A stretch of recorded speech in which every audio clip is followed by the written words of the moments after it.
Olá, sejam muito bem-vindos a mais um podcast Descompressão Corporativa. Hoje nós vamos falar de um tópico muito relevante, que é neurodivergência, superdotação e algumas coisas relativas a isso.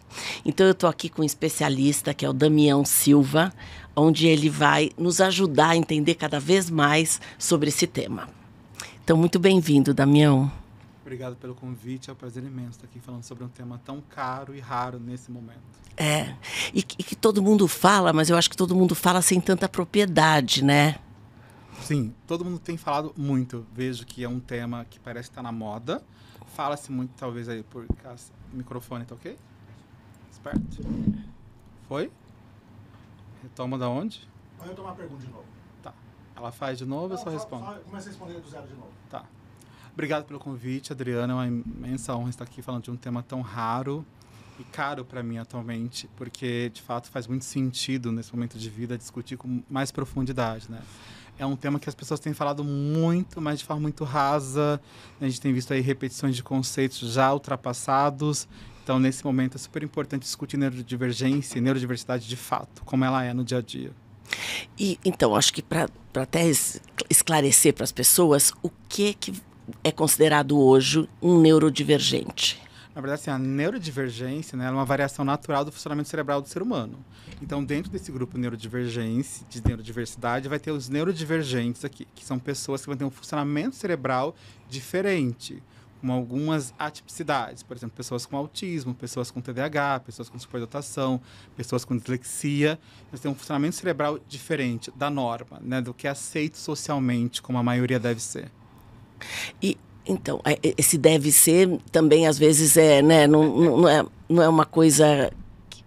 assim, o ser humano, ele é diverso, então... Sim, mas é que as pessoas têm uma norma padrão, né? Então, certo. A gente falar de média, né? Então, assim, o mundo ele é feito para média. Então, assim, o mundo, por exemplo, se você... Vamos pensar num exemplo bem prático, ônibus. Se você vai pegar um transporte público, se você tem 1,50 m, você vai ter dificuldade de segurar. Certo. Se você tiver 2 metros, também vai ter dificuldade de segurar. Então, o mundo é feito aqui para média. Então, é socialmente aceito. Aquelas pessoas que vão seguir um padrão, que pensam com conformidade, como todo mundo espera que seja, né?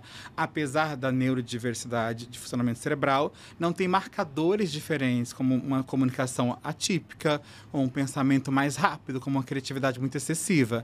É aí que vai entrar o neurodivergente, né? Porque o neurotípico, a pessoa típica, ela funciona ali como é esperado socialmente. Você vai sentar, você faz isso aqui, você não demanda energia. Esse é o neurotípico. Isso, né? Então você não demanda energia para Eu sou pensar. neurotípica. Você é neurotípica, eu sou neurodivergente, né? Porque eu tenho a condição da superdotação aqui. Então isso me faz funcionar diferente na forma de pensar, de aprender e de sentir. Com mais intensidade, menos intensidade, mais sensibilidade. E aí, como é que é a sua neurodivergência? Eu fui identificado ali com altas habilidades de superdotação lá nos anos 90. Assim, eu aprendo mais rápido algumas coisas, tenho uma demanda por conhecimento mais direcionada. Então, isso me faz aprender. Então, na escola, por exemplo, eu terminava as atividades, assim, era uma atividade de 1 hora, eu terminava em 5 minutos. Então, me sobrava 55 minutos. E aí, isso gera demanda também social, gera demanda emocional, porque, assim, eu não tinha amigos. Imagina uma criança de 6 anos, eu entrei na escola, já lendo. Eu lia Jorge Amado, eu lia Agatha Christie, eu lia 1000 novelas russas. Uma criança de 6 anos estava ali aprendendo ainda A, B, C.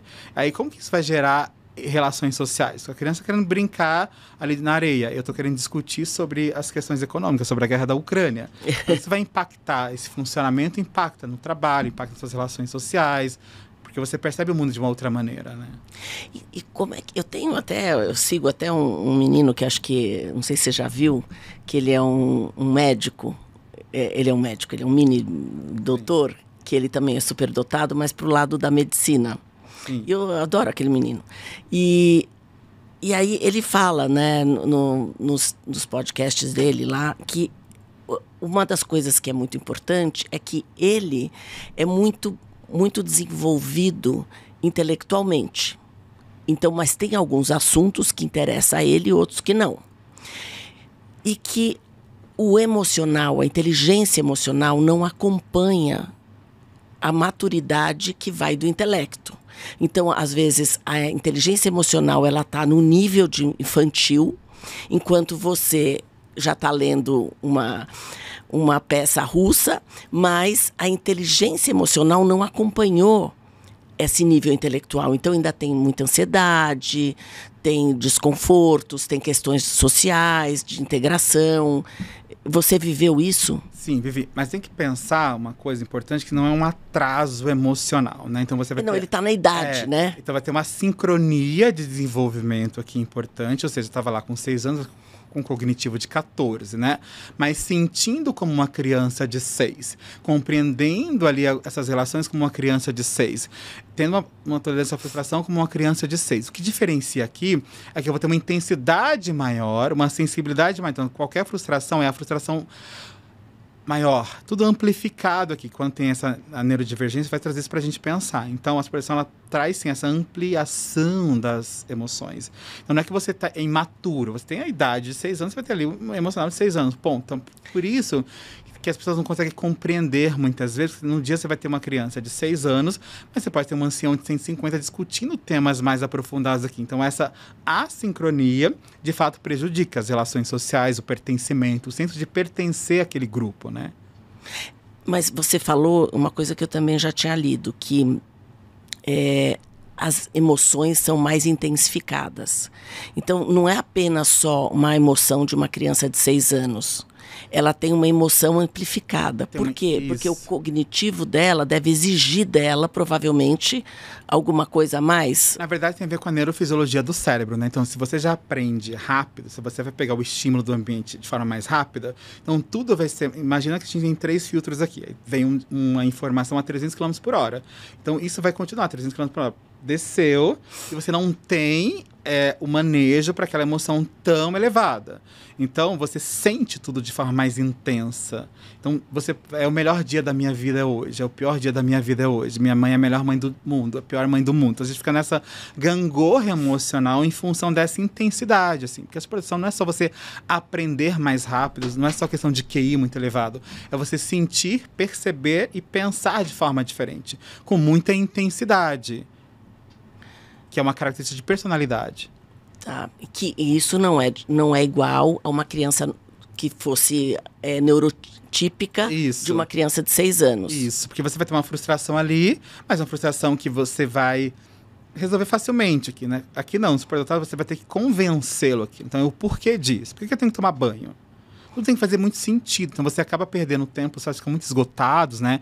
Você imagina os pais, os professores, estão no trabalho, você fica esgotado para explicar o porquê. Tá? Porque você tem que tomar água. Tem que tomar água por causa disso e disso. Tá bom, eu vou tomar. Se não fizer sentido, eu vou... Mas por que não tem uma outra alternativa? Então, a gente vai buscando, vai argumentando. Tem um vasto repertório verbal, né? Para perguntar, para questionar. E aí, isso acaba esgotando, mas também esgota quem sente. Você imagina num dia você sentir tudo a muita intensidade. Tá num trem-bala, viver num trem-bala o tempo todo. As coisas boas e as coisas ruins também. Me conta só um pouquinho do teu início, para a gente chegar no dia de hoje, mas como é que foi? Por exemplo, você nasceu e como é que...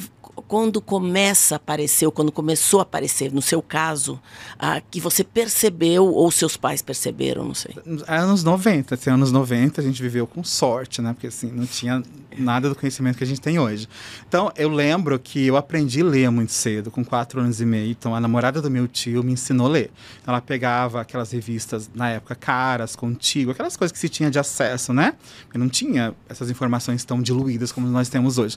E aí, eu fui aprendendo ali, mas todo mundo achou normal, que era uma questão, não se falava disso. Aí a grande questão... Quer dizer, até 4 anos você não era estimulado para uma coisa diferente? Não, nunca tinha, porque na verdade não é que eu fui estimulado, a questão assim, não é o estímulo, né? Porque se você pode ser estimulado e você vai desenvolver ali o seu nível que está aqui previsto dentro da sua herdabilidade genética. A questão não é estímulo, a questão é você oferecer o que você precisa. Então, eu tinha uma curiosidade inata. E você perguntou, leitura. Então? Eu perguntei, como que escreve isso? Eu lembro que a minha madrinha me deu um kit de livros da Disney, aquelas coisas assim, 3 porquinhos, aqui, 1000 coisas.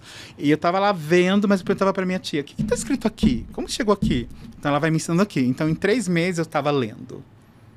Mas não foi que me estimularam, existia uma curiosidade natural para aquele processo, que eu já tinha um marcador biológico ali pra gente pensar na inteligência geral, que seria fácil, mas nem todo mundo começa dessa forma, mas no meu caso foi assim. Mas eu não me percebia diferente ali em casa, porque minha mãe não me colocou na escolinha antes, né? Ela falou, não precisa, eu fui só com 6 anos. Aí quando eu cheguei na escola com 6 anos, foi o grande baque. Assim, tava lá, as pessoas com aquela caminho suave, horrorosa, né? Fazendo a letrinha na caixa de areia. Que você pulou essa parte. Eu não precisava daquilo, porque eu não tive isso. Então eu já cheguei lá lendo e compreendendo. Meu livro preferido era a Teresa Batista, Cansada de Guerra, aos 6 anos. Então como você vai discutir isso?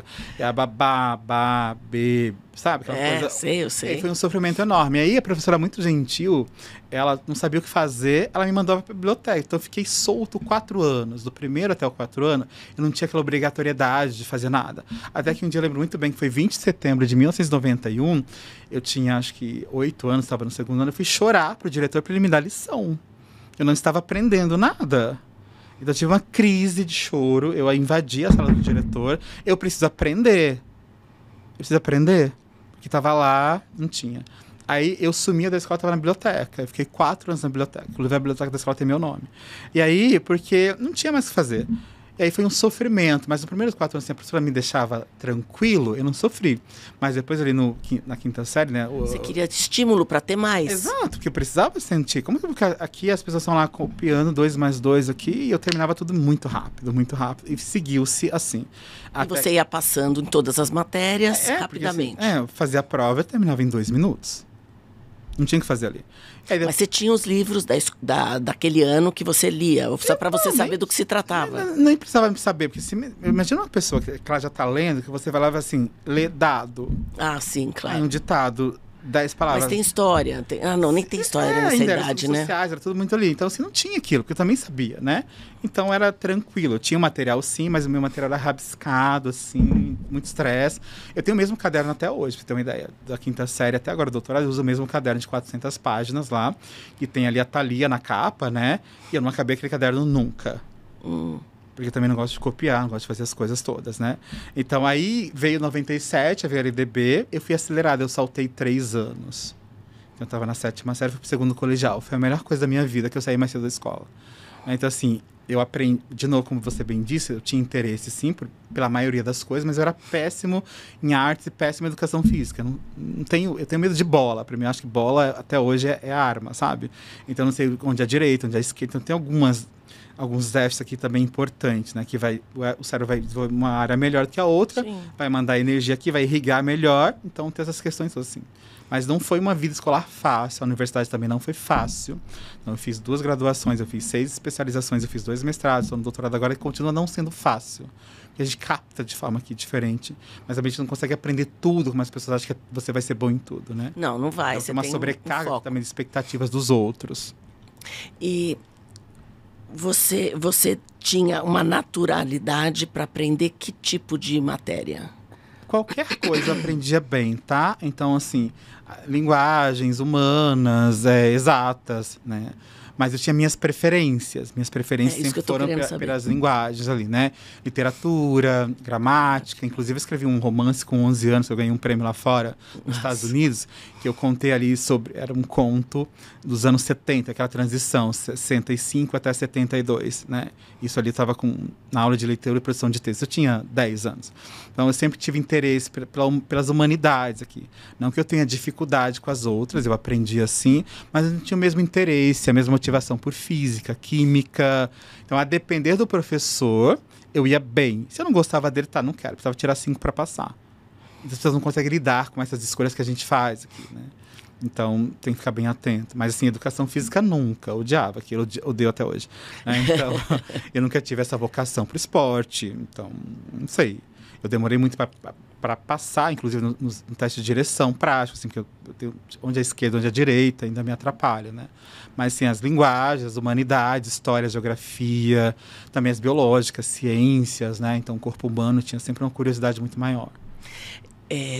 E você acabou fazendo a escolha primeira, né? Que você se intitula, psicologia.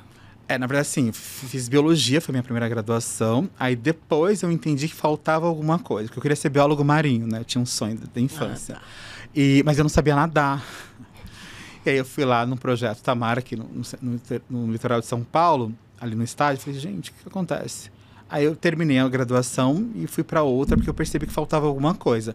E aí eu me encontrei na psicologia, lembra das humanidades ali? Sim. Você entendeu o funcionamento humano, e também acabou a biologia aqui, o funcionamento cerebral também. E aí foi onde completou. Aí, ok, fechou, agora já entendi o que eu sou, como eu vou trabalhar, como que eu busco aqui. Então, de fato, foi a segunda graduação que me trouxe essa... Mas essa que você se identificou mais é que você trabalha. Permaneço na psicologia até sim. hoje, aí já se vão quase 20 anos, né? E aí você resolveu fazer a neuropsicologia. A neuropsicologia, que é uma especialização da psicologia. Sim. Então, a gente vai entender esse funcionamento cognitivo, comportamental e emocional de fato.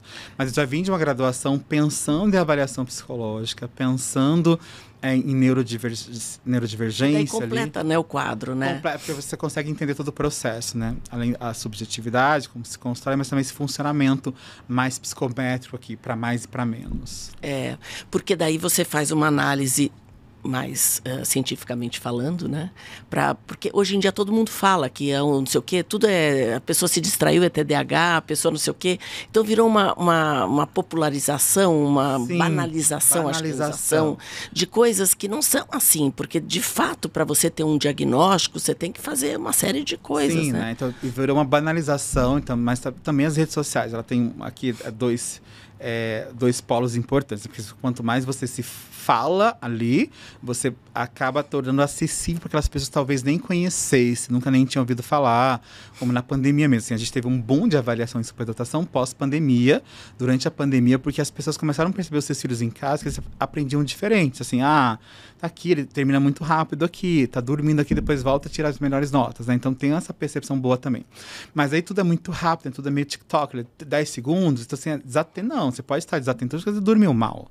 Você pode estar desatento porque você comeu excessivamente agora, você está cansado, então está estressado, o estresse tóxico diminui as funções executivas, né? Então, assim, tem que buscar sempre, assim, são transtornos do TDAH, por exemplo, que vai trazer prejuízo significativo na sua vida.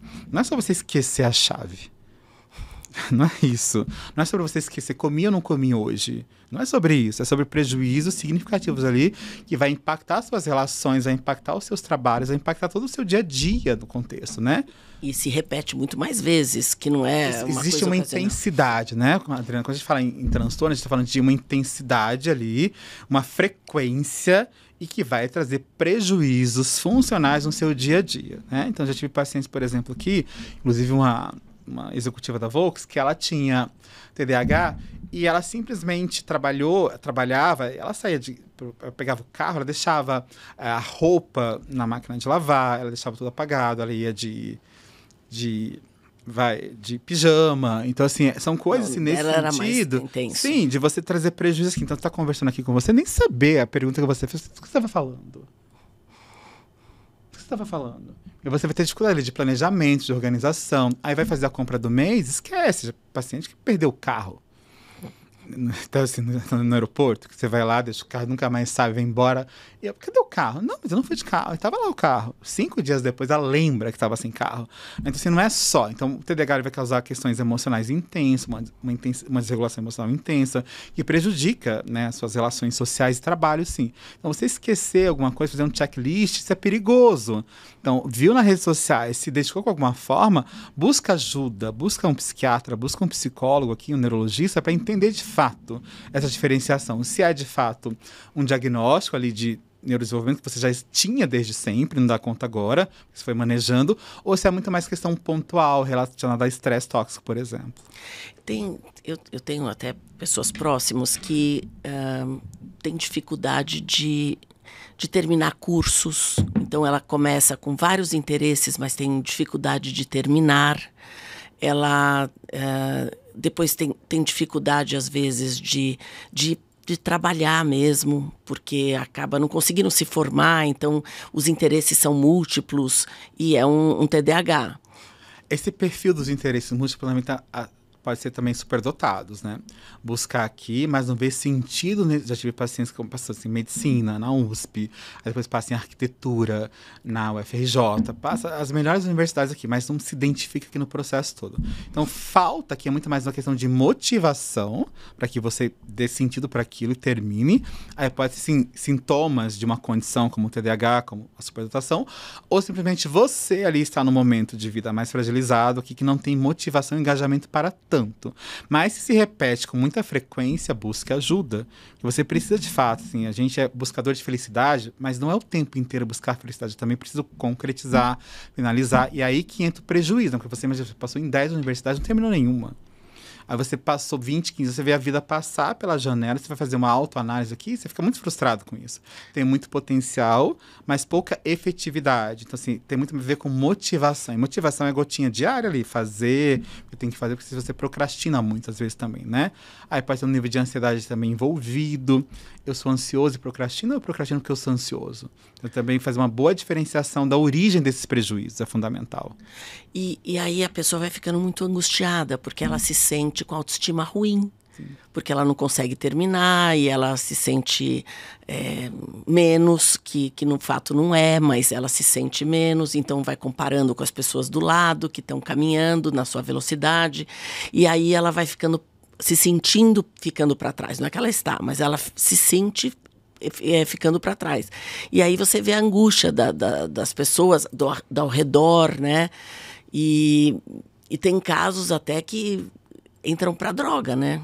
Sim, assim, é por isso que o autoconhecimento é fundamental. Tá em Muito. dúvida, gente, busca uma avaliação neuropsicológica, busca uma avaliação psicológica e busca ajuda terapêutica, né? Porque assim, você vai impactar a sua autoestima, é o primeiro passo. Que você se percebe diferente e você tem muitas possibilidades, mas pouca efetividade. Sim. E aí eu volto a falar para você que o mundo é feito para médica, porque tem uma pessoa que tem uma inteligência médica, entender uma questão, ela vai passar por aquilo, ela vai cuidar de manhã para pagar o seu boleto, ela sabe que tem que pagar. Aqui não, eu posso ficar esperando o grande momento da minha vida. Eu estou me preparando para isso. Tem um paciente super talentoso, inclusive, e de uma boa família, mas ele fica lá fragmentando, assim, né? Então, assim, ele quer ser artista. Só que aí ele muda, assim, eu quero ser cantor hoje, amanhã ele quer investir nas artes, na interpretação, na literatura, e ele não se dedica profundamente nada. E aí uma autoestima no chão, né? O seu autoconceito vai falar assim, tá, mas aquela pessoa é tão menos inteligente do que eu e conseguiu tudo, mas ela se dedicou, fez ali, não é só o que gosta, dá prazer de ter feito. Então, por isso que esse autoconhecimento e terapia vai ajudar bastante a gente a pensar nisso. E pessoas neurodivergentes também têm uma tendência ali, né, a entrar em algumas questões, de fato, de busca de prazer mais imediata, não só o uso de drogas, por exemplo, mas também compulsão por compra, compulsão por alimentação, sempre alguma coisa ali buscando um prazer mais imediato, né? Mas sim, os estudos trazem que TDAH especialmente vai ter ali uma tendência maior, né? E essa compulsão de prazer pode ser uma droga? Pode. Então, qualquer coisa que gere prazer ali, Isso, demasiado, pode ser, né? Mas pode ser comida em excesso, então tudo que em excesso vai fazer mal. Então, tudo que é pouco traz prejuízo, tudo que é muito traz prejuízo. A grande ideia é você buscar aqui uma homeostase basal, né? Sim. De equilíbrio aqui. Olha o outro mexendo aqui no processo todo. Então, tem que buscar equilíbrio, assim, mas... E por isso que telas também. Tipo o budismo, né? Tem o caminho do meio. Inclusive tem o caminho do meio. Inclusive tem a psicologia evolutiva que traz o budismo como base aqui, né? Que a tendência é você equilibrar. Então você usar suas habilidades sem você queimar largado, usar excessivamente, ou sem ali numa velocidade em câmera lenta, que também você não vai chegar no processo, né? Então o primeiro sinal ali que você está sentindo que está angustiando, que busca ajuda, não vai se resolver sozinho. Por isso também o uso de tela excessivos, o uso de redes sociais excessivos, tudo vai trazer dopamina mais rápido e mais barato.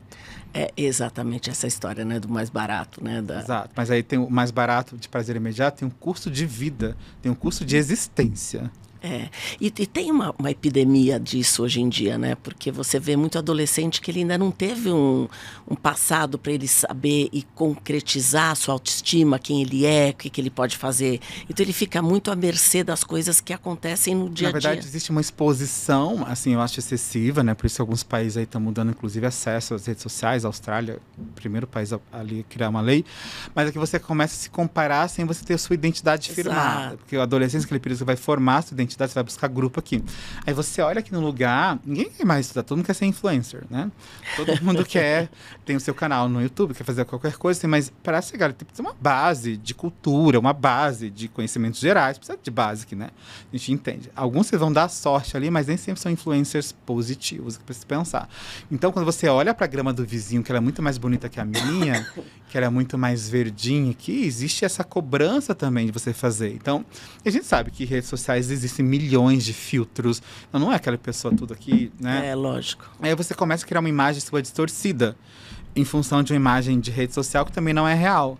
Aí você não se conhece. Aí você cria uma persona e isso vai criar um vazio existencial. Chega na vida adulta, quem sou eu? E aí? porque isso a gente sabe que uma velocidade enorme nas redes sociais, daqui a pouco nem é o Instagram mais, vem e vem outra, e vem outra, e vem outra, mas se você não sabe quem você é, como que você sente, o que você pensa, o que você gosta, e o que você não gosta, quais são seus limites, fragiliza a sua saúde mental.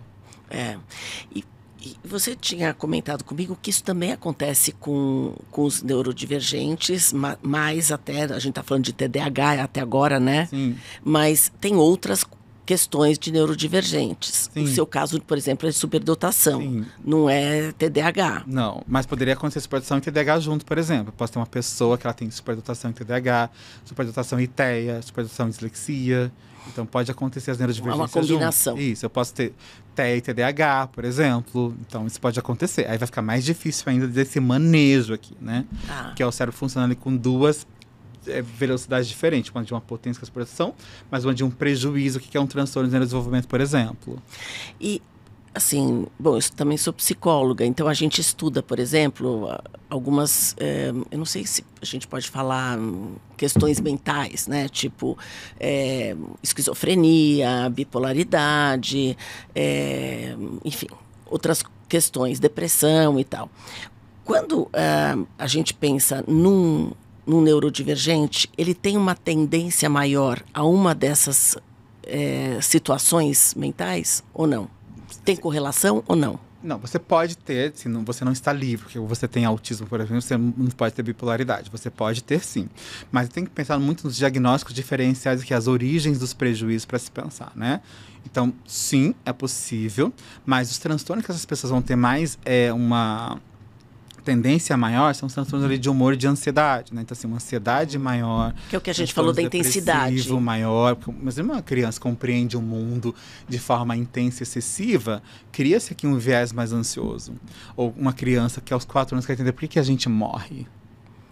Então já cria uma questão existencialista que é importante, que pode levar sim ao quadro depressivo. Mas a condição em si não é uma condição adoecedora. O que vai adoecer é os ambientes inadequados, seja na escola, no trabalho ou em casa. Então, mas é como a gente lida com o que está acontecendo. Exato. E é como um neurotípico também. Ele vai adoecer dependendo de como que ele lida, né? Claro, mas você vai ter menos recursos, né? Então você tem menos recursos aqui, você tem condições epigenéticas, que é importante, tem heredabilidade genética aqui.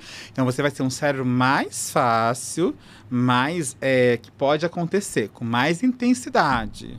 Uhum. Então você, como a gente pode dizer, que você fica um organismo mais sensível, mais suscetível a. Entendi. Então, por isso que a gente tem que pensar em políticas públicas afirmativas de identificação, de atendimento, para você evitar o que é possível evitar. Né? Então, se você tem um marcador genético ali de uma bipolaridade, mas o ambiente que é tão saudável, você não vai desenvolver. Mas você já tem esse marcador e o ambiente corrobora com isso, você vai ficar adoecido. Aí, se você já tem uma neurodivergência, então você já tem um autismo aqui. Aí eu vou para um ambiente que eu tenho dificuldade de compreensão de linguagem pragmática aqui. Isso me deixa mais ansioso. O ambiente está pouco aqui adaptado para mim, então isso vai aumentar a probabilidade de acontecer. Você falou uma coisa que eu acho muito importante, que é a epigenética. Então, qual que é o estudo, né, ou se tem alguma evidência de como a epigenética pode afetar para criar uma superdotação, um neurodivergente, enfim? Criar não, né? Você não vai criar influenciar, isso, né? Para as pessoas, vamos criar, porque tem gente que vende curso, vou criar seu filho superdotado. Isso não existe. Não existe. Né? Não, então, assim, não. tem pais aí pagando fortunas, tomem cuidado com isso. Então, assim, você tem, se a gente for pensar geneticamente, os genes da superdotação, do TDAH, do autismo, são as coisas que eu mais estudo, eles são os mesmos genes, são os mesmos. Aí veio aqui com o meu marcador genético, assim, eu peguei do meu pai, enfim, não é que vai heredabilidade direta, mas se o ambiente que for muito positivo, se catalisa bem, por exemplo. Se eu tive um ambiente saudável, apesar de ninguém saber do que era, minha mãe muito intuitiva na época, a minha professorinha muito maravilhosa lá, me deixava fazer ali, né? Não vou estressá-lo, não vou criar aqui um ambiente tóxico para ele. Certo. E aí foi. Mas se eu estou num ambiente tóxico aqui, alimentação inadequada, ação inadequada, isso vai impactar de maneira mais negativa nas questões. Por isso que a gente fala assim, que o catalisador ambiental tem uma influência muito grande, positiva e negativa nesses contextos todos aqui. Então, porque eu posso ter sim aqui o marcador, mas está bem tranquilo aqui, passar bem sem os grandes prejuízos aqui que pode acontecer. Mas aí eu não tenho as intervenções adequadas, a escola não me atende bem, não tenho acesso ao neuropediatra, fazer uma identificação precoce. Isso vai atropelando, vai acumulando aqui, né? Nós sabemos os poluentes hoje, a alimentação, esses agrotóxicos todos que a gente é exposto, tudo também tem questões. Então, a gente pensar, não se falava disso há 200 anos, né? É isso que eu ia te perguntar, porque pensando em epigenética, assim, por que tem mais frequência? Porque a gente sabe mais ou porque está tendo uma influência e está aumentando? A gente sabe mais sobre as condições, a gente discute isso há quase 200 anos, não é uma coisa nova. TDAH também, né? Autismo assim, quase 150, não o nome que a gente tem hoje. Mas a gente tem que pensar é que a gente teve uma revolução industrial nesse processo todo aqui, então o ambiente que ele está mais poluído, ele está mais cheio de estímulos. Uhum. Mas hoje a gente consegue diferenciar as origens aqui. Tá, então tem uma dificuldade de comunicação pragmática que é prejuízo de base ao autismo, ou é a exploração que é mais contextual. Então o ambiente hoje sim facilita muito. A gente tem aí vários países aí já proibindo o uso de agrotóxicos, por exemplo. Então já se sabe o que isso vai impactar nesse desenvolvimento. A gente não passa imune, né, Adriana? Não. Então, você não vai passar imune à poluição visual. Então, tem uma poluição auditiva, pode ter uma sobrecarga sensorial muito grande aqui, desorganizar. Então, o ambiente em si também é um facilitador, é um disparador do adoecimento. E você teve alguma dificuldade? Você teve desafios sendo um neurodivergente? Todos. Porque se olhar para mim, eu sou um desafio, né? Assim, negro. Questões todas que envolvem processo, mas a neurodivergência em si trouxe grandes desafios, assim, dificuldade de fazer amigos, de manter os amigos, assim, porque assim, não vou querer discutir com um interesse basal, por exemplo, com 20 anos, que eu quero balada. Aos 20, eu estava estudando fora, no México, para entender a história da arte. Então, quem que aos 20 anos fica lá 12 horas ali estudando Frida Kahlo? Então, as pessoas, né, tinha que gostar muito de mim para tentar ser. Eu recusava todos os convites de festa. Não quero ir. Minha mãe me obrigava, eu ia, ficava meia hora. Fui, tá bom, né? Vou embora. Então, já marquei lá. Eu já fui embora, tirei a foto, então isso acontecia. E aí depois, também no trabalho, também tem a questão de você pensar mais rápido que as pessoas, você entender tudo aquilo mais rápido que a pessoa. Então, assim, eu fui coordenador de um grande projeto aqui de uma das maiores universidades da América Latina. Eu tinha ali 500 funcionários. Assim, todo mundo pensando no ritmo, né? Mas aí foi bom para mim, porque eu entendi que quando você fala de neurodiversidade com pessoas diferentes que vão entender. Então, assim, não é sobre sobre você pegar os melhores recursos de cada um e criar, de fato, um time bastante inclusivo. Então, eu fiquei lá muito bem durante quase 20 anos desse trabalho, mas também eu não tinha... Lembra que eu falei dos limites aqui? Então, a Adriana está com uma dificuldade. Tá bom, eu te ajudo. Você faz isso mais rápido, então fazer o seu relatório e corrigir aqui. Então, eu fui tendo uma sobrecarga intensa aqui, que me culminou depois num quadro de burnout bastante intenso. Então, assim, eu tive prejuízo, sim, em função da condição de não dizer os não, de querer atender as expectativas, de me preocupar com o sofrimento das pessoas. Então, a gente falou, olha, você não pode fazer isso, porque assim, 300 pessoas dependem de você. Você não tinha férias. Então, estava na Suíça, estava sempre com o telefone aqui para responder alguma coisa. Num barco no meio do Nordeste, lá no Rio São Felipe, também respondendo aqui. Então, esse não dizer não aqui também influencia, né? É porque você estava assumindo coisas, já que você tinha mais facilidade, as pessoas isso, e aí, delegavam, né, tem aquela história, né? Todo dia sai de casa um espertinho e um lento. É, lógico. Então, ali as pessoas vão pegando aqui coisas, né? Porque ninguém quer fazer excesso, né? Então, sim, tem dificuldades, sim. Até hoje tem de fazer amizades, de manter, né? Porque é tudo muito intenso aqui. Então, ninguém quer alguém que grude você também o tempo todo. E ele falava assim pra mim, dança de outros amigos, só eu não dou conta, né? Porque eu queria fazer tudo com ele. Então, viaja aqui, faz isso, vai pro restaurante, vai estudar. Aí eu fui entendendo que tem amigo para você viajar, tem amigo para você ir tomar só almoçar, né? Então, hoje aqui eu tenho 5 bons amigos, que eu consigo contar no dedo, né? Então, um mais velho que eu e mais novo que eu, mas nunca da mesma idade também. Então, isso se perpetua, né? E se você pegar, por exemplo, um outro parecido com você, que também é superdotado e que tem essa... Sim, a comunicação fica muito mais fácil isso, aqui, exato. Mas também os interesses são outros, né? São únicos, né? Tem que lembrar que cada pessoa é única. É única, Então, as pessoas no Brasil dizem assim, eu quero uma escola para superdotado. Gente, vai ser um caos, assim. A gente acompanha escola para superdotado lá fora, Inglaterra, México também, Colômbia, Estados Unidos, tem sempre... É um para cada um, é individual o funcionamento. Você vai aqui, vai ficar meia hora com você muito mais feliz, mas daqui a pouco eu vou pegar TED de você. Isso aqui vai falar de investimento para mim, mas eu quero falar sobre a Imperatriz Sissi. de novo, não, sabe? Não tem a liga aqui. Mas fica mais fácil você entender a rapidez, a velocidade das pessoas pensarem, né? Eu estava agora no evento em Curitiba, agora recente, Neurodivergência com Ciência, e eram 4 profissionais neurodivergentes. Neurologista neurodivergente, neuropediatra, TO. E aí, todo mundo percebia a diferença ali, um muito mais rápido que o outro, então isso tem que gerar de novo flexibilidade, né, pra gente conseguir conviver, compreender, mas também a gente precisa de meia hora para ficar longe de vocês. E respira e volta. Até você fala rápido também. Sim, porque tem uma sincronia, né? Então, porque o pensamento já vem rápido, então você reflete na... Já foi, né? Às vezes eu pensei, esse dia eu gravei uma entrevista para um programa de TV, mas falei, vamos fazer de novo? Eu falei, por quê? Eu entendi tudo que você falou, mas foi tudo muito rápido. Mas se era a minha oportunidade de falar em rede nacional de um tema que eu gosto tanto. Eu fui falar 200 anos de pesquisa em 10 minutos, né? Ninguém entendeu, só eu. Aí eu tive que refazer, mas é isso. Eu dou palestra assim, respira, fala, mas todo mundo já sabe que funciona assim. Então, para me ouvir falando, tem que ser em câmera lenta, tem que diminuir a velocidade, não aumentar a velocidade.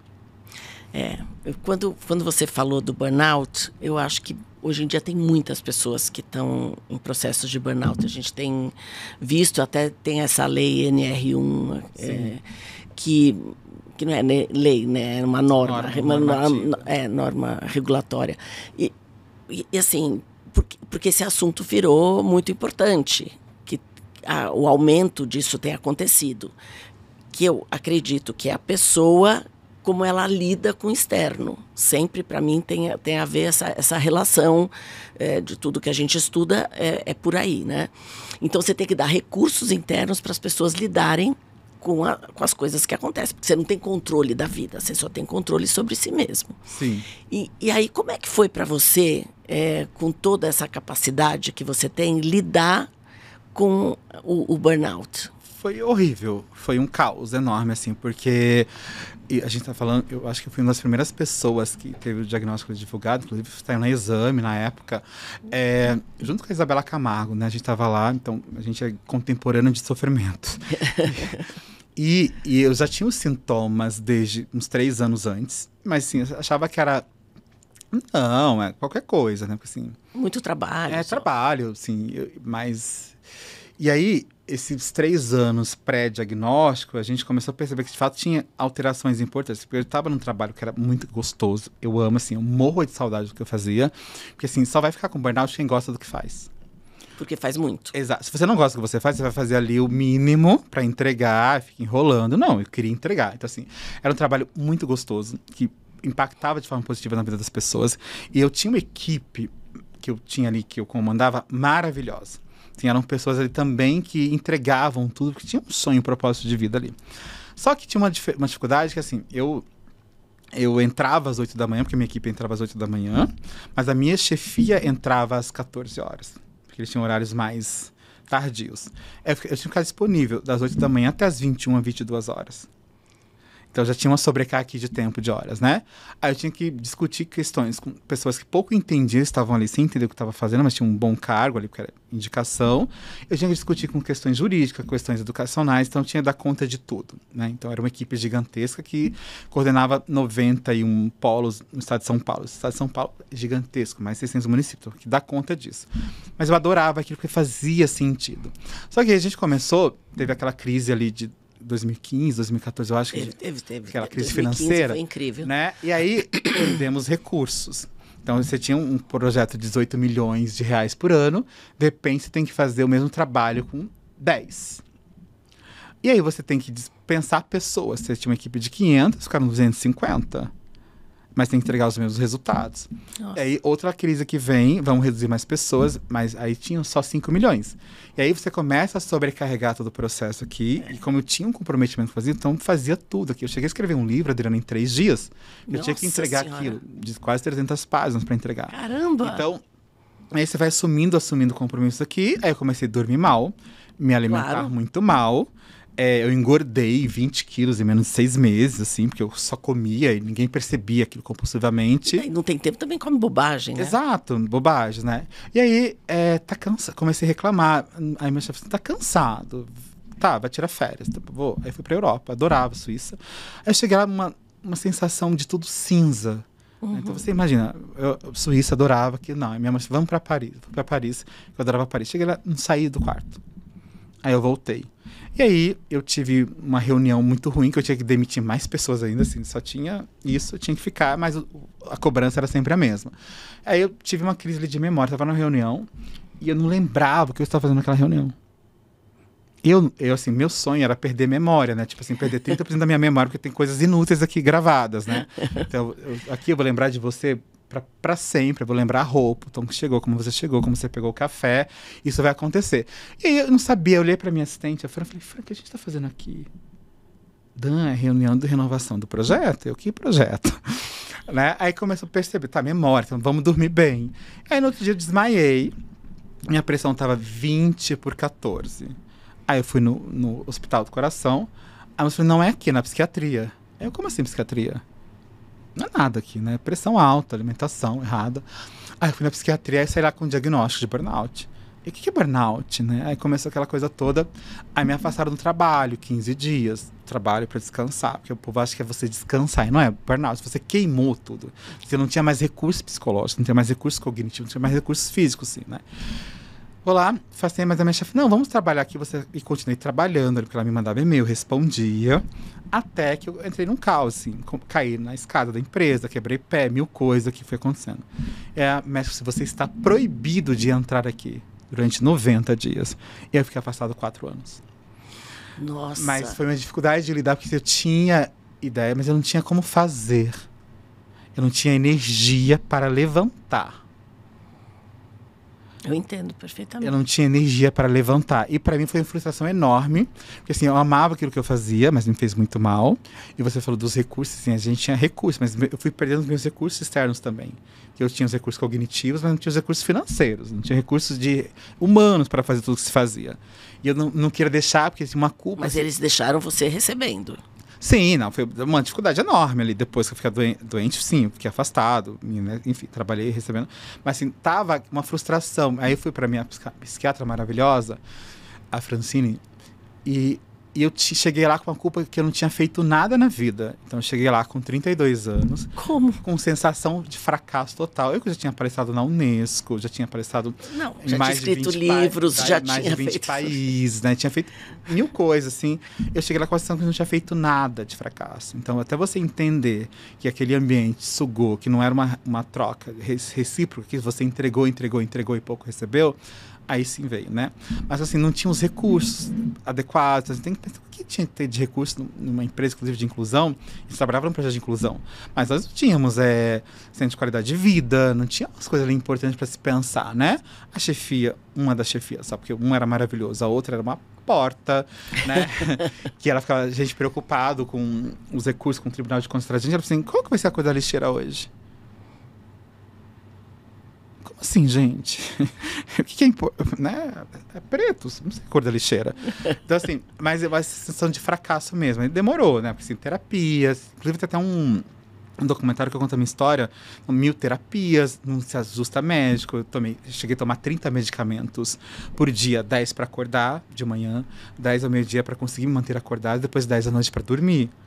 Então, eu fiquei 5 dias sem dormir também. Então, assim, foi um processo de reaprender quais eram os meus limites e como que a gente organiza as pessoas todas pra gente pensar. Então, não quero fazer isso. Eu cheguei aqui, eu entro às 8, eu vou sair às 17, sim, vou entregar o meu melhor. Mas não vou ficar aqui até 21, porque você chegou aqui. Então, isso é um processo, mas também as pessoas precisam entender que, assim, se você tá saudável, você produz muito. Então, a ideia não é você produzir muito, é você produzir melhor. Uhum. Qual que é a forma de você produzir melhor? Tá bem. Né? E aí tinha lá, mas assim, eu era estrelinha da empresa, eu era Xuxa da empresa. De repente, eu virei uma matrícula. Eu lembro até hoje que a minha matrícula é 771. Então, assim, não era mais chamada pelo nome. Porque até então, tudo que eu pedia estava aqui. Eu quero fazer isso, quero isso aqui. Eu quero fazer um evento com a Laura Miller, toma. Eu quero fazer com o Drauzio Varela, toma. Eu quero fazer com a Débora Blanco, tá aqui. Então, tudo que eu pedia, mas depois que eu fiquei doente, eu virei uma matrícula. Né? Alguém substituiu você lá? Não, porque assim, era o único que se fazia que depois que o projeto acabou. Ai, olha só. O projeto acabou. né? Você vê o impacto que tinha. O impacto, né? Então as pessoas têm que perceber que também você precisa lhe formar, né, substitutos adequados para se pensar, mas não esgotar todo o seu potinho de petróleo ali. Então você precisa pensar, né, nos recursos também, né? Mas foi horrível, mas depois eu fui entendendo, me redescobri, fiz reorientação de o que eu gostava daqui. E eu trabalhava lá já com neurodivergência lá, então assim, isso permanece, mas assim, aquela intensidade disfuncional não mais. Que o ambiente vai te dando aqui e você não sabe dizer não, você segue. Então por isso que as pessoas neurodivergentes, elas são mais propensas a... Que tem uma intenção de atender expectativas da meu chefe, de fazer aqui. Então, por isso que a gente adoece com mais facilidade, né? É a intensidade que a gente falou no começo aqui da conversa. Você entregar tudo, né? É. Então, quem faz um seminário para 1.500 pessoas e organiza em uma semana? E tá tudo pronto. Né? E meu homem falou assim, para, você vai ficar doente, você vai ficar doente. Eu achava que, imagina, quem dorme é velho e idoso. E criança, porque eu já não dormia quando eu criança, porque se portar também, não, vou dormir, não preciso disso. Aí o corpo cobra, né? Então falha mesmo, de fato. E aí, como a gente é um país muito ansioso, o Brasil é o país mais ansioso do mundo, e aí você não tem recurso também adequado, o RH faz muita coisa de qualidade de vida muito equivocada, né? Assim, não é uma cadeira de massagem aqui pra gente pensar, né? Não é um bolinho, um chá. Eu acho que isso é muito mimo. A gente pensar em situações mais efetivas. Então, você conhecer os perfis das pessoas, conhecer os perfis neurodivergentes, conhecer o impacto aqui, para que você oferte o apoio necessário. Então, lá que um diagnóstico correto. Cadeira de massagem, tá, tudo bem, mas para mim não resolvi aquilo. Então, um processo mais de autoconhecimento aqui, desenvolver soft skills também, que as pessoas confundem, né? Soft skills com saúde mental. São coisas, eu posso ter uma boa comunicação e estar adoecido. E aí, a pessoa adoecida, olha o impacto que teve, assim, acabou. Né? Acabou. Então, todas aquelas pessoas que dependem de mim também foram demitidas porque não tinha mais como fazer ali. Então, acho que esse processo, para mim, foi o... Eu costumo dizer que assim, o meu maior sucesso me levou ao meu maior fracasso. Que, assim, tudo que eu fui fazendo, assim, uma carreira aqui meteórica, mas também se manter aqui, né? Aí depois eu reconhecer esses dois momentos diferentes foi fundamental para ficar bem. E estar aqui falando hoje e trabalhar com a neurodivergente que a gente trabalha agora. Né? Porque as pessoas, quando elas passam por uma crise, e todos nós passamos, a gente pode ter transformações incríveis. E aí a gente descobre coisas muito boas a nosso respeito. A gente sai... Claro, tem pessoas que sucumbem, mas quando você sai uma pessoa muito melhor. Porque você aprendeu, você viu seus recursos. Inclusive, os estoicos falam muito sobre isso, né? Quando você passa por uma crise e você sai... não vou dizer renovado, mas você sai com recursos que você não tinha antes. Sim. Então, é uma situação interessante você poder estar também em situações difíceis, das quais você também vai extrair recursos ou até condições de lidar com o problema de uma forma totalmente melhor. Mas se tivesse opção, eu não escolheria passar pelo que eu passei. Ah, sim. Então, mesmo aprendendo tudo que você aprendeu? Não precisava passar por isso. Então, se eu tivesse opções, se eu brincava, eu voltaria no passado e eu recusaria depois as 3 promoções que eu tive seguidas. Uhum. Eu recusaria. Eu gostei da minha crise, eu aprendi muito. Sim, né? Assim, porque foi um sofrimento gigantesco, né? Com ideação suicida, muitas coisas difíceis que a gente passou ali. Porque não era... Porque as pessoas acham que, descansar, paz. Foram 4 anos. Então, assim, eu não queria passar por aquilo, não desejo que ninguém passe por aquilo que eu passei. Então, por isso que a minha luta hoje é pra gente falar com mais qualidade, sim, falar de maneira mais assertiva e desenvolver os recursos, assim. Então, se eu tivesse aquela clareza, assim, eu vou dizer não, e não vai aqui, eu seguiria. Mas como assim, gente tá me oferecendo, eu nem mereço isso. Eu vou aceitar, porque ele tá confiando em mim. Mas isso que você viveu não te dá recursos para cuidar melhor hoje, das pessoas sim, que você Sim, assim, os recursos, fui buscar muita coisa, a gente consegue sim, mas assim, olha o preço de existência. Eu perdi 4 anos da minha vida. Mas você também ganhou outras coisas. Sim, eu ganhei outras coisas, mas a um custo-preço. Eu sei. a um preço elevado de vida. Então, hoje, para mim, o que é mais importante é tempo, né? Então, assim, no valor financeiro, eu ganhei muito dinheiro, sim, mas eu gastei muito dinheiro também para me cuidar. Claro. Eu fui buscar médicos que ninguém sabia, ninguém se falava ainda aqui. Então, por isso que eu falei para assim, eu não passaria por isso. Mas, sim, eu obtive recursos aqui hoje, e hoje eu aprendi a usar tudo que eu tenho de melhor, a reconhecer a minha história, sim, mas eu precisava, de fato, ter sumido durante 4 anos. Por isso eu tenho que falar que a minha ideia é que as pessoas não passem pelo que eu passei. Sim. Você pode, sim, crescer, desenvolver recursos sem você sofrer. Eu acho que, eu não sei se sem nenhum sofrimento. Mas assim, sofrimento, assim, você tem que pensar na intensidade de sofrimento. Tá certo, intensidade, tem um nível, né? tá certo. Assim, você ficar disfuncional, Sim, tá né, a certo. ponto de eu ter crise de ansiedade. Eu ouvia lá a musiquinha do Fantástico Domingo de Noite, eu já tinha crise de ansiedade, né? Eu não dormia. Então você perde vida aqui. Eu sumi. Eu achei, nunca ninguém vai me convidar pra nada. Não, depois eu vou, porque eu tinha uma história ali. Eu tinha uma história, né? Eu tinha um legado importante. Então isso fica, mas sempre assim, a gente pode sim, mas você não precisa chegar ao fundo do poço para que você se reconstrua. Ao primeiro sinal de sofrimento aqui, mais intenso, busque o porquê. Então, se eu tivesse ouvido os sinais lá anteriormente, lá em 2016, eu não teria chegado no auge, aqui no falhar, nos faróis apagados, tudo desligado, que não tinha queimado tudo. Eu ainda tinha com possibilidade de seguir ali com menos sofrimento. Então, assim, porque sofrimento faz parte da gente evoluir também. Mas, assim, a grande questão é o quanto ele é disfuncional, o quanto ele te paralisa. É que, assim, eu acho que tem um limite do sofrimento que ele é produtivo e do sofrimento que passa da linha, e aí ele vai para um... Inclusive o estresse do dia a dia. Exato. Assim, a gente sabe isso, que o estresse ele maneja, né? O quanto você consegue... O estresse é legal, a ansiedade é legal também, mas assim... Até um nível. Quando você perde a dificuldade de manejar aquilo, que aí eu vou falar dos prejuízos que você vai ter ao longo da vida.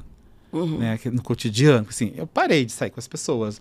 Eu não atendia mais telefone, né? Minha amiga Cláudia, assim, ela falou assim, eu ligava pro Dani, desligava. Eu adorava sair pra jantar com ela, pra almoçar, pra falar da vida, não tinha mais o que falar. O que eu ia falar com as pessoas? Então eu fiquei com síndrome do pânico, eu tinha medo de ir na pizzaria.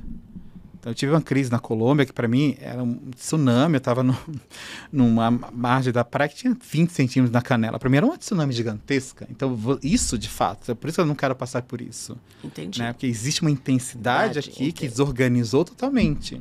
Então, pra você ter uma ideia, eu fui lá no perício do INSS, eu saí de lá com a indicação de aposentadoria por invalidez. Então é nesse nível. Que a gente tem que falar assim, não quero não é invalidez, eu só quero o tempo que for necessário porque eu vote o processo, né? Então, nesse sentido aqui, óbvio que eu aprendi sim. Então, hoje eu digo todos os nãos, Adriana. Não quero, não vou, não tô afim.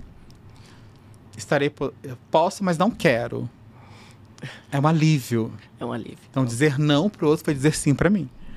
E aí, e dizer sim para você é muito importante. Sim. E hoje você faz o que você gosta. Exatamente. O que eu gosto, como eu quero e como eu acredito. E como é hoje? Hoje eu trabalho palestrando, eu falo muito sobre as questões da neurodiversidade, eu faço avaliações, né, desses diagnósticos todos que a gente faz plano de vida ali, a gente orienta plano de carreira, a gente orienta projeto de vidas, né? Então você evita que as pessoas passem pelo que eu passei, que a avaliação é um mapinha importante das suas fragilidades, também das suas potências, para que você lide melhor com esse processo. Assim, dessa parte eu gosto, que era a parte também que eu fazia. Eu não gosto daquela parte ali de ficar burocrata. Certo. O que me adoeceu foi a burocracia excessiva das parcerias privadas-públicas aqui. Então tem que ter isso, tem que ter 1000 ofícios, tudo isso aqui, né? Então o que era importante? Você colocar... organizar um processo ali do Tribunal de Contas, você colocar os envelopes em ordem alfabética. Que me fazia perder 1.500 envelopes, você colocar em ordem alfabética, você perde um tempo enorme. Nossa. Aí você vai lá, mas você já respondeu todo aqui, então não faz sentido, sabe? Então essas coisas que as pessoas acham que são importantes, que não é. Então, não vou fazer isso, eu já fiz a minha parte, tchau, vou embora. Sim, outra pessoa vai fazer isso. Exato. Né? Então... já colocou em ordem... Como assim em ordem alfabética, criatura? Quem vai ler em ordem alfabética isso daqui, né? Então não faz nenhum sentido. Então, assim, os nãos que eu digo agora, entender esse processo todo, mas eu continuo com a mesma intensidade. Então, mesmo para o trabalho, para falar, né? Então, para criar os planos de inclusão das empresas de forma efetiva, mais prática, mais pragmática, que funcione. Tem essa ideia de salvador da pátria, mas assim, olha, isso aqui evita que você perca os seus talentos, por exemplo. Isso aqui evita que você perca...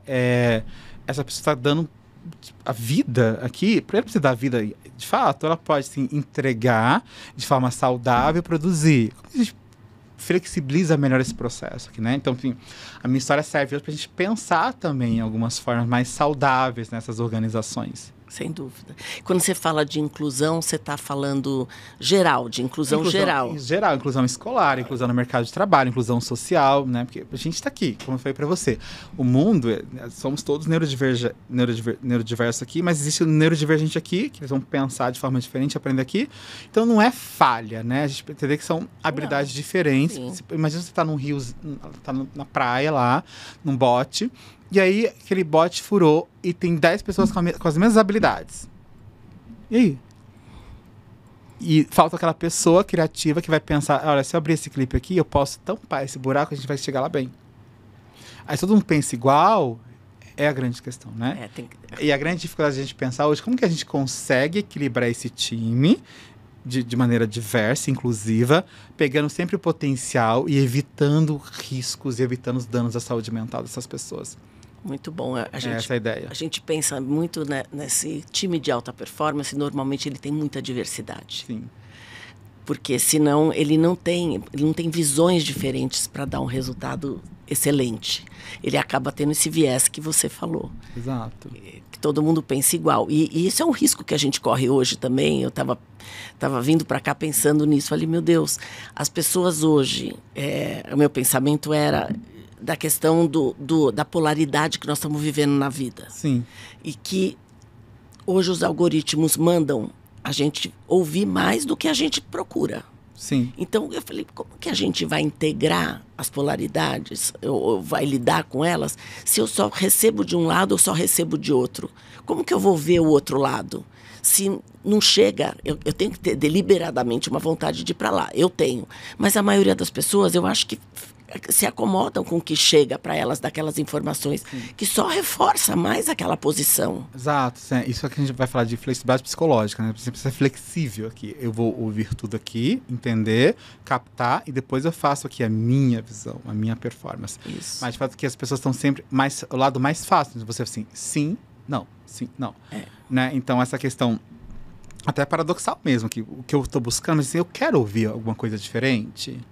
O quanto que eu sou flexível? Porque o que impede a questão da inclusão no trabalho, por exemplo, são barreiras de atitude. Então, a partir do momento que eu olho para uma pessoa com autismo e julgo ela diferente de mim, que ela tem uma deficiência, eu estou aqui já criando uma barreira muito grande para que ela me acesse, que ela consiga contribuir. Então, tem pessoas que têm talentos maravilhosos, questões mais exatas, mais práticas aqui, olha o quanto ela pode colaborar com a gente aqui. Então, você buscar, de fato, e entender que isso é uma necessidade para a preservação da nossa espécie, inclusive. Nós somos, né? Nós nos extinguimos aqui. A gente vai se extinguir porque nós estamos buscando esse processo. Os dinossauros ali tinham lei. A gente tem um meteoro, foi a culpa do meteoro. Agora a culpa é nossa. Porque a gente não está flexível o suficiente para entender, né? Porque você pode defender os seus pontos de vista individuais, mas quais são os melhores pontos de vista coletivos? E o que também você precisa discutir? Hoje se discute tudo. Discute tudo. Eu não tenho interesse nenhum na sua vida pessoal. Não me interessa. Mas ele cria uma falsa ideia aqui que tudo é importante. E que se tudo é importante, nada é nada. Nada é nada, Mas é interessante, por exemplo, entender o ponto de vista do outro, até para... Quando você fala de inclusão, eu preciso entender o outro para incluir. Não é o que você quer me dar. Tá, tem um programa de inclusão aqui, que toda sexta-feira sai meio-dia. Mas, gente, seria que precisa sair meio-dia às quartas? Não pode, porque é só sexta. Que seu programa está criado, mas esse programa de fato é inclusão. Nesse dia eu estava dando uma consultoria ali para o pessoal do Ministério Público do Trabalho. Assim, o que eu tenho que buscar da norma, né, da NR1? Nem sabia o que tinha que buscar. O que tem aqui não é a ideia que você construir. Então, se chegou lá a pessoa sua empresa, pergunte, Dan, Adriano, o que você precisa? É possível a gente flexibilizar aqui ou não é? E criar-se uma estratégia de fato para buscar essa diversidade, né? Porque quando a gente criou esse termo neurodivergentes ali, foi para dizer, ok, não é um defeito, a gente funciona de maneira diferente, a gente tem sim como contribuir para a evolução, da sociedade em si. Então, não tem que olhar como gasto, tem que olhar que isso é importante para que aconteça. Mas dá trabalho porque eu estou aqui querendo manter o meu status. Sim. Tá tudo bonitinho, funcionando aqui. Não vou mudar nada. Mas então, existe uma burocracia legal, mas sim, tudo que fala assim, a lei por si só ela não vai fazer aquilo de forma adequada. Eu, humano, preciso pensar de maneira aqui, né? Então, acho que esses recursos humanos a gente precisa flexibilizar, precisa eliminar essas barreiras de atitude. Inclusive a escola também, que dificulta a vida de todo mundo. Mas é que eles aprenderam daquela forma. Sim. Então, a gente está falando assim, há 100 anos atrás não se discutia isso. Mas também nós não tínhamos redes sociais, não tínhamos essas questões todas aqui. Então, como que a gente avança, preserva a espécie, mas com saúde? Muito bom. Essa é a ideia. A gente está no finalmente aqui do nosso... Já? Olha, Meu 40 Deus. segundos. Mas o que eu queria te pedir é se você pudesse mandar um conselho, uma mensagem para as pessoas que convivem com neurodivergentes ou que possam fazer mais inclusão. Sim, a gente tem que entender que incluir é você observar as diferenças, né? Você só inclui quando você respeita as diferenças, quando você as conhece. Então não é o que você leu nos livros, que você conhece uma pessoa com autismo, você conhece uma pessoa superdotada, uma pessoa com TDAH. E ela é diferente, porque você tem a sua história de vida, tem sua família, tem sua escola, onde passou. Então assim, para incluir de fato, observe o outro, ouça o outro, respire o outro e depois construa essa relação de proximidade. Porque é esse individual que vai ali, de fato, validar essa relação. Então, não é tem a legalidade, sim, é obrigatória, mas não é por isso. Faz por humanidade. Para preservar a nossa espécie aqui e todo mundo saudável, é essa a ideia. Muito bom. É isso. Muito obrigada pelo seu tempo. Eu amei a sua entrevista, aprendi muito. E obrigado você pelo convite, foi lindo discutir isso. foi muito gostoso. Lembre-se disso, né? A gente buscar aí referências que tragam embasamento, para além do óbvio. Muito bom. Obrigado. Gente, espero que vocês tenham gostado desse podcast de Descompressão Corporativa e a gente volta para o próximo. E sigam o Damião, onde você está? No Instagram, @dampsicólogo. Dampsicólogo. Então, boa semana para vocês.